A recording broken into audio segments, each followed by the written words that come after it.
sorry. Contrary to what some people believe, the data suggests the strategy is robust indeed and not overfitted to a specific choice of parameters. However, instead of expecting a 2.11 sharp after running these 2K experiments, I'd expect a lower 1.95 to 1.99. Also, although robust, the mean annual return of the 1,875 experiments is only 11.8. Yes, it's slightly above the 10% annual return of the benchmark in the period of buy and hold. However, the strategy underperformed the benchmark in 7 out of the 10 last years. This is not ideal.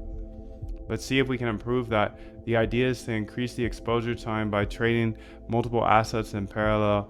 Let's start by investigating the edge of these strategies rules.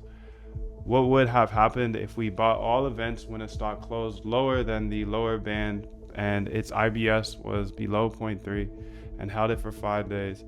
As we are looking now to individual stocks instead of broad indices, we added 2 additional conditions. Stocks must have a close price above 10 at the beginning of the trade. Stocks must have a close price above their 200-day moving average. Here's the stats. So 982,000 trades. Nice. Wow, 0.3% STD, min 95.25. Looking at the 21K listed and delisted stocks since 1998. Okay, that's why it's so many trades. Damn. We see they have triggered the strategy entry rules close to 1 million times. The results, the expected return is 0.3. The rules are better than a coin flip, which is 54% probability. The payoff ratio is about 1. Winning trades are expected to return 4.3% trade, while losing trades are about the same. Now let's look at non-events. What would have happened if we bought all events when a stock closed higher than the lower band? So the count is 21 million trades.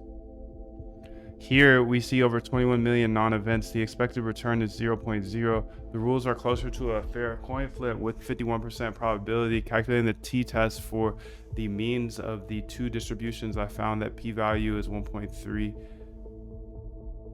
The 2 distributions have different means with statistical significance, so we conclude that these rules produce an edge. However, I was expecting more edge out of the strategy. Can we do something? How does the edge vary with volatility? Intuitively, I expect the edge to increase as we increase volatility. Why? Because high volatile stocks would tend to revert to the mean sharply and faster than low volatile. I'm Moondev.